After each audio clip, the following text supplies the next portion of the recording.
मार्गशीर्ष का महीना भगवान कृष्ण को समर्पित होता है और इस महीने में एकादशी व्रत विशेष महत्व रखते हैं क्योंकि ये तिथि भगवान विष्णु को बहुत प्रिय होती है।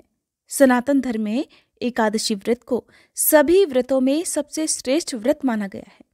इस महीने के शुक्ल पक्ष की एकादशी को मोक्षदा एकादशी के नाम से जाना जाता है और पुराणों के अनुसार जो भी भक्त मोक्षदा एकादशी का व्रत करके भगवान श्री हरि और भगवान कृष्ण का पूजन करता है उस पर सदा ही भगवान विष्णु का आशीर्वाद बना रहता है।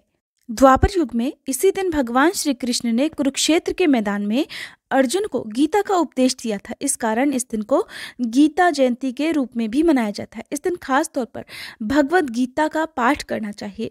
अगर संभव हो तो भगवत गीता की किताब का दान भी करना चाहिए। मंदिर में आप दान दे सकते हैं या फिर किसी योगी व्यक्ति को भी दे सकते हैं जो कि भगवत गीता में विश्वास रखता हो और हर दिन भगवत गीता पढ़ना चाहता हो।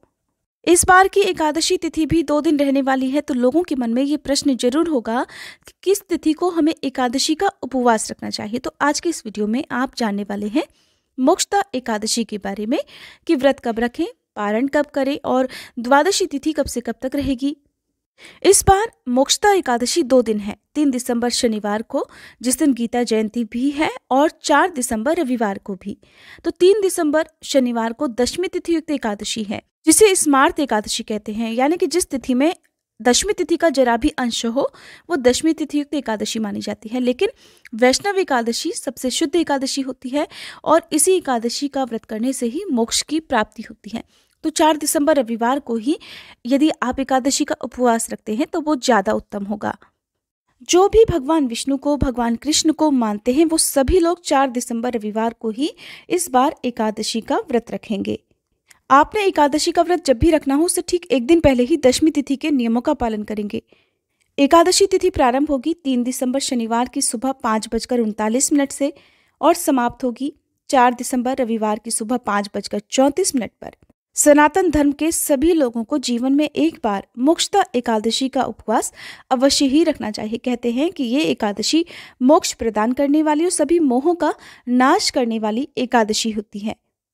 द्वादशी तिथि प्रारंभ होगी 4 दिसंबर रविवार की सुबह 5:35 से और समाप्त हो जाएगी 5 दिसंबर सोमवार की सुबह 5:58 पर। यहाँ पर 2 बातें हैं।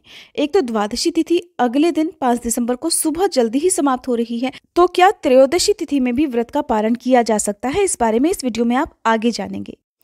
3 दिसंबर को रविवार के दिन सूर्योदय का समय रहेगा सुबह 6:34, सूर्यास्त का समय रहेगा शाम 5:36, गोधूली बेला रहेगी शाम 5:13 से 5:37 पर, जिस समय आप शाम की पूजा या दीपदान कर सकते हैं। विजय मुहूर्त रहेगा दोपहर 1:55 से 2:37 और राहुकाल रहेगा सुबह 9:34 से 10:53 तक। 4 दिसंबर रविवार को वैष्णव एकादशी के दिन सूर्योदय रहेगा सुबह 6:34, सूर्यास्त का समय रहेगा शाम 5:36 और गोधूली बेला रहेगी शाम 5:13 से 5:38 और राहुकाल रहेगा शाम 4:30 से 5:30 बजे तक। तो गोधूली बेला में भी जब राहुकाल का समय समाप्त हो जाए उसके बाद ही आप पूजा करें या दीपदान करें, क्योंकि राहुकाल के समय कोई भी पूजा पाठ या कोई भी शुभ कार्य या फिर दान आदि काम नहीं करने चाहिए। जो लोग 3 दिसंबर को दशमी तिथि युक्त एकादशी का उपवास रख रहे हैं वो 4 दिसंबर रविवार को व्रत खोल सकते हैं दोपहर 1 बजे से 3:09 के बीच में।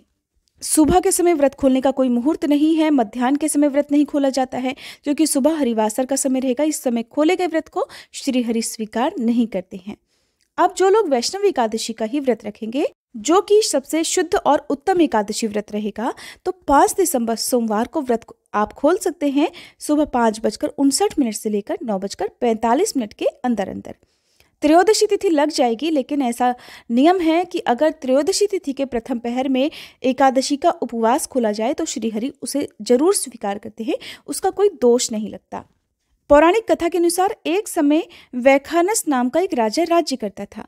एक दिन राजा ने स्वप्न में देखा कि उसके पिता नरक में दुख भोग रहे हैं और अपने पुत्र से उद्धार की याचना कर रहे हैं। अपने पिता की ये दशा देखकर राजा व्याकुल हो उठा। प्रातःकाल राजा ने ब्राह्मणों को बुलवाकर अपने स्वप्न का रहस्य पूछा। तब ब्राह्मणों ने बताया कि हे राजन, इस संबंध में पर्वत नामक मुनि के आश्रम पर जाकर अपने पिता के उद्धार का उपाय पूछिए। राजा ने ऐसा ही किया। जब पर्वत मुनि ने राजा की बात सुनी तो वो चिंतित हो गए। उन्होंने कहा कि हे राजन, पूर्व जन्म के कर्मों के कारण आपके पिता को नरकवास प्राप्त हुआ है। अब तुम मोक्षदा एकादशी का व्रत करो और उसका फल अपने पिता को अर्पित कर दो, तो उनकी मुक्ति हो सकती है। राजा ने मुनि के कहे अनुसार ही मोक्षदा एकादशी का व्रत किया और ब्राह्मणों को भोजन, दान, दक्षिणा और वस्त्र आदि अर्पित करके उनका आशीर्वाद प्राप्त किया और फिर संकल्प लेकर अपने द्वारा किए गए व्रत का सारा पुण्य अपने पिता को अर्पित कर दिया। फिर इस व्रत के प्रभाव से राजा के पिता को मोक्ष की प्राप्ति हुई। एकादशी का व्रत पितरों की मोक्ष प्राप्ति की कामना से भी रखा जाता है।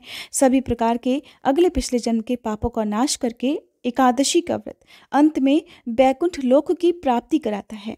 अगर आप एकादशी व्रत के सभी नियमों के बारे में जानना चाहते हो, पूजा विधि या विशेष मंत्रों के बारे में या दान आदि करने के बारे में जानना चाहते हो, तो हमारे चैनल पर आगे आने वाली वीडियो को आप जरूर देखिएगा। वीडियो पसंद आई हो तो वीडियो को लाइक करके चैनल को सब्सक्राइब करना मत भूलिएगा।